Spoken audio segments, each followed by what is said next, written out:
Guys welcome back to my YouTube channel that is Swapna's tutorial. So ನೀವೇನೇ ನನ್ನ ಚಾನಲ್ಗೆ subscribe ಆಗಿಲ್ಲ ಅಂದರೆ ಪ್ಲೀಸ್ ಸಬ್ಸ್ಕ್ರೈಬ್ ಆಗಿ ವೀಡಿಯೋಸ್ನ ಲೈಕ್ ಮಾಡಿ, ಶೇರ್ ಮಾಡಿ, ಹಾಗೆ ಕಮೆಂಟ್ ಮಾಡಿ. ಸೊ ಇವತ್ತು ನಾನು ಮಾಡ್ತಿರೋ ಸಬ್ಜೆಕ್ಟ್ ಯಾವುದು ಅಂದರೆ ಥರ್ಡ್ ಸೆಮ್ BComನ ಡಿಜಿಟಲ್ ಆಂಟ್ರಪ್ರಿನರ್ಶಿಪ್ ಅನ್ನೋ ಒಂದು ಸಬ್ಜೆಕ್ಟ್ನ ಎಕ್ಸ್ಪ್ಲೈನ್ ಮಾಡ್ತಿದ್ದೀನಿ. ಸೊ ಅದರಲ್ಲಿ ಚಾಪ್ಟರ್ 2 ಬಂದುಬಿಟ್ಟು digital business models and commerce ಅಂತ ಹೇಳಿ ಈ ಒಂದು ಚಾಪ್ಟರ್ನ ಈ ಒಂದು ವಿಡಿಯೋದಲ್ಲಿ ಎಕ್ಸ್ಪ್ಲೈನ್ ಮಾಡ್ತಿದ್ದೀನಿ. ಸೊ ಇದರ ರಿಲೇಟೆಡ್ ಆಲ್ರೆಡಿ ತುಂಬ ಟಾಪಿಕ್ಸ್ಗಳನ್ನ ಎಕ್ಸ್ಪ್ಲೈನ್ ಮಾಡಿ ಅಪ್ಲೋಡ್ ಮಾಡಿದ್ದೀನಿ. ಸೊ ಯಾರೆಲ್ಲ ಆ ವೀಡಿಯೋಸ್ನ ನೋಡಿಲ್ವೋ ಒಂದ್ಸತಿ ಆ ವೀಡಿಯೋಸ್ನ ನೋಡ್ಕೊಂಡು ಈ ಒಂದು ವೀಡಿಯೋನ ನೋಡಿ, ಬಿಕಾಸ್ ನಿಮಗೆ ಕಂಟಿನ್ಯೂಷನ್ ಅನ್ನೋದು ಪ್ರಾಪರಾಗಿ ಸಿಗುತ್ತೆ ಅನ್ನೋ ಒಂದು ರೀಸನ್ಗೆ. ಓಕೆನಾ? ಸೊ ಈ ಒಂದು ವಿಡಿಯೋದಲ್ಲಿ ನಾನು ಅಮೆಝಾನ್ ಬಗ್ಗೆ ಕಂಪ್ಲೀಟಾಗಿ ಹೇಳ್ತಾ ಹೋಗ್ತೀನಿ. ಓಕೆನಾ? ಅಮೆಝಾನ್ ಅಂದರೆ ಅಮೆಝಾನಲ್ಲಿ ಬೆನಿಫಿಟ್ಸ್ ಆಗಿರ್ಬೋದು, ಇನೋವೇಷನ್ಸ್ ಆಗಿರ್ಬೋದು, ಈ ಒಂದು ವಿಡಿಯೋದಲ್ಲಿ ನಾವು ತಿಳಿತಾ ಹೋಗೋಣ. ಓಕೆನಾ? ಸೊ ಅಮೆಝಾನ್ ಅನ್ನೋದು ನಿಮಗೆಲ್ಲರಿಗೂ ಗೊತ್ತಿದೆ. ಅಲ್ಲಿ ನಾವು ಏನು ಮಾಡ್ತೀವಿ ಅಂದರೆ ವೈಡ್ ರೇಂಜ್ ಆಫ್ ಪ್ರಾಡಕ್ಟ್ಸ್ ಅನ್ನೋದನ್ನ ನಾವು ಅಲ್ಲಿ ನೋಡ್ತಾ ಹೋಗ್ತೀವಿ. ಓಕೆನಾ?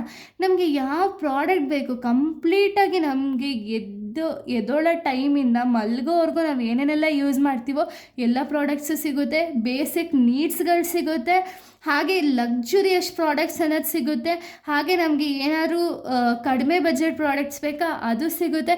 ಎಲ್ಲ ವೆರೈಟೀಸ್ ಆಫ್ ಪ್ರಾಡಕ್ಟ್ಸ್ ನಾವು ಒಂದೇ ಪ್ಲ್ಯಾಟ್ಫಾರ್ಮಲ್ಲಿ ನೋಡಬೇಕು ಅಂದರೆ ಅದು ಅಮೆಝಾನು. ಓಕೆನಾ? ಬರೀ ಅಮೆಝಾನ್ ಅಂತ ಅಲ್ಲ, ಬಿಕಾಸ್ ನಾನು ಇದ್ರ ಬಗ್ಗೆ ಹೇಳ್ತಿರೋ ರೀಸನಿಂದ ಅಮೆಝಾನ್ ಬಗ್ಗೆನೇ ಕಂಪ್ಲೀಟಾಗಿ ಹೇಳೋದು. ಓಕೆನಾ? ಸೊ ಅಮೆಝಾನ್ ಅನ್ನೋದು it is a multinational technology company founded by Jeff Bezos in 1994. ಅಂದರೆ ಏನು, ಇದು ಮಲ್ಟಿನ್ಯಾಷನಲ್ ಟೆಕ್ನಾಲಜಿ ಕಂಪನಿ ಆಗಿದೆ. 1994 ಇದನ್ನು ಎಸ್ಟಾಬ್ಲಿಷ್ಮೆಂಟ್ ಅನ್ನೋದು ಮಾಡಿರೋದು. ಓಕೆನಾ? ಇದ್ರ ಹೆಡ್ ಕ್ವಾರ್ಟರ್ಸ್ ಅಂದರೆ ಅಮೆಝಾನ್ನ ಹೆಡ್ ಕ್ವಾರ್ಟರ್ಸ್ ಎಲ್ಲಿದೆ ಅಂದರೆ ವಾಷಿಂಗ್ಟನಲ್ಲಿ ಇದೆ. ಓಕೆನಾ? ಸೊ ಅಮೆಝಾನ್ ಯಾವಾಗಲೂ ಜಾಸ್ತಿ ಯಾವುದ್ರ ಬಗ್ಗೆ ಫೋಕಸ್ ಮಾಡ್ತಾರೆ ಅಂದರೆ commerce, cloud computing and digital streaming, ಇದ್ರ ಬಗ್ಗೆ ಕಂಪ್ಲೀಟಾಗಿ ಅಮೆಝಾನ್ ಅವರು ಜಾಸ್ತಿ ಫೋಕಸ್ ಅನ್ನೋದನ್ನ ಮಾಡೋದು. ಓಕೆನಾ? ಇನ್ನು ಅಮೆಝಾನಿಂದ ಏನೇನೆಲ್ಲ ಬೆನಿಫಿಟ್ಸ್ ಇದೆ. ಓಕೆನಾ? ಏನೇನೆಲ್ಲ ಬೆನಿಫಿಟ್ಸ್ ಇದೆ ಅಂದರೆ ಬೆನಿಫಿಟ್ಸ್ ಬಂದುಬಿಟ್ಟು ಗ್ಲೋಬಲಿ ರೀಚ್.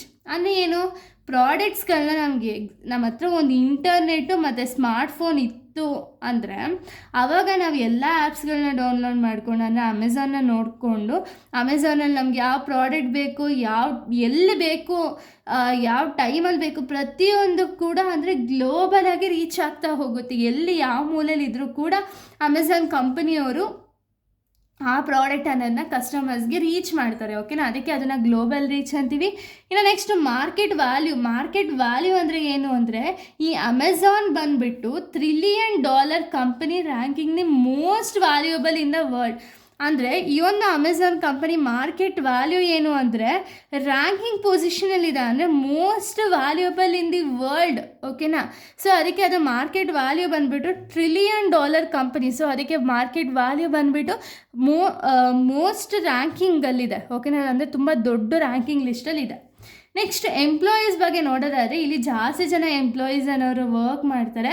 ಇದು ಬಂದುಬಿಟ್ಟು ಸೆಕೆಂಡ್ ಲಾರ್ಜೆಸ್ಟ್ ಆಗಿದೆ, ಎಂಪ್ಲಾಯೀಸಲ್ಲಿ ಸೆಕೆಂಡ್ ಲಾರ್ಜೆಸ್ಟ್ ಕಂಪನಿ ಆಗಿದೆ. ಓಕೆನಾ?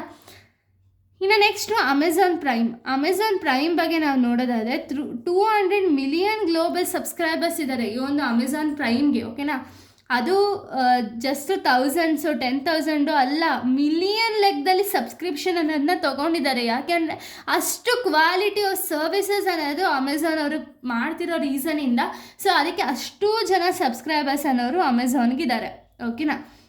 ಇದೆಲ್ಲ ಬೆನಿಫಿಟ್ಟು. ಇನ್ನು ನೆಕ್ಸ್ಟ್ ಇನೋವೇಷನ್ಸ್ನ ನಾವು ನೋಡೋದಾದರೆ ಏನೇನೆಲ್ಲ ಇನೋವೇಟಿವ್ ಐಡಿಯಾಸ್ನ ಅಮೆಝಾನ್ ಅವ್ರು ಯೂಸ್ ಮಾಡ್ತಾರೆ ಅಂದರೆ ಆರ್ಟಿಫಿಷಿಯಲ್ ಇಂಟೆಲಿಜೆನ್ಸ್ನ ಯೂಸ್ ಮಾಡ್ತಾರೆ, ಟೆಲಿಕಾಲಿಂಗ್ ಪರ್ಪಸ್ಗಾಗಿರ್ಬೋದು ಅಥವಾ ಕಸ್ಟಮರ್ಸ್ಗೆ ರಿಪ್ಲೈ ಮಾಡೋದಕ್ಕಾಗಿರ್ಬೋದು. ಇದಕ್ಕೆಲ್ಲ ಏನು ಮಾಡ್ತಾರೆ ಅಂದರೆ AI ಯೂಸ್ ಮಾಡಿಕೊಂಡು ಒಂದು ರೀಪ್ಲೇಸ್ ಅನ್ನೋದನ್ನ ಮಾಡ್ತಾರೆ. ಓಕೆನಾ? ಸೊ ಇದರಿಂದ ಏನಾಗುತ್ತೆ ಅಂದರೆ ಕ್ವಿಕ್ಕಾಗಿ ರೆಸ್ಪಾಂಡ್ ಅನ್ನೋದನ್ನ ಮಾಡೋದಾಗಿರ್ಬೋದು, ಕ್ವಿಕ್ಕಾಗಿ ಫೀಡ್ಬ್ಯಾಕ್ಸ್ ಅನ್ನೋದನ್ನ ಕೊಡೋದಾಗಿರ್ಬೋದು. ಕಂಪ್ಲೀಟಾಗಿ ಇವರು AI ಅನ್ನೋದನ್ನ ಜಾಸ್ತಿ ಯೂಸ್ ಮಾಡ್ತಾ ಹೋಗ್ತಾರೆ. ಇನ್ನು ನೆಕ್ಸ್ಟ್ ಬಂದುಬಿಟ್ಟು ಡ್ರೋನ್ ಡೆಲಿವರಿ ಅನ್ನೋದಿದೆ. ಡ್ರೋನ್ ಡೆಲಿವರಿ ಅಂದರೆ ಏನು, ಅಮೆಝಾನ್ ಪ್ರೈಮ್ ಏರಿಂದ ಒಂದು ಡ್ರೋನ್ ಡೆಲಿವರಿ ಅನ್ನೋದನ್ನ ಮಾಡ್ತಾರೆ. ಸೊ ಇದರಿಂದ ಏನಾಗುತ್ತೆ ಅಂದರೆ ಯಾವ ಮೂಲೆಲ್ಲಾರು ಇರಲಿ ಅವರು ಪ್ರಾಡಕ್ಟ್ಸ್ ಅನ್ನೋದನ್ನ ಅವ್ರಿಗೆ ರೀಚ್ ಮಾಡ್ತಾರೆ. ಓಕೆನಾ. ನೆಕ್ಸ್ಟ್ ಲಾಜಿಸ್ಟಿಕ್ ಬಂದುಬಿಟ್ಟು ಎಲೆಕ್ಟ್ರಿಕ್ ಡೆಲಿವರಿ ವೆಹಿಕಲ್ಸ್ ಅನ್ನೋದನ್ನೇ ಪ್ರಿಪೇರ್ ಮಾಡಿದ್ದಾರೆ. ಸೊ ಅದಕ್ಕೆ ಇದು ಕೂಡ ಒಂದು ಲಾಜಿಸ್ಟಿಕ್ಸಲ್ಲೂ ಕೂಡ ಇವರು ತುಂಬಾ ಇಂಪ್ರೂವ್ ಆಗಿದ್ದಾರೆ ಆ್ಯಂಡ್ ತುಂಬಾ ಟಾಪಲ್ಲಿದ್ದಾರೆ. ಓಕೆನಾ. ಸೊ ಇಷ್ಟು ಕೂಡ ಅಮೆಝಾನ್ ಕಂಪ್ಲೀಟ್ ಡೀಟೇಲ್ ಆಗಿದೆ. ಇನ್ನು ನೆಕ್ಸ್ಟ್ ವೀಡಿಯೋದಲ್ಲಿ ನಾನು ಬೇರೆ ಒಂದು ಟಾಪಿಕ್ ಜೊತೆಗೆ ಬರ್ತೀನಿ. So thank you guys, thanks for watching.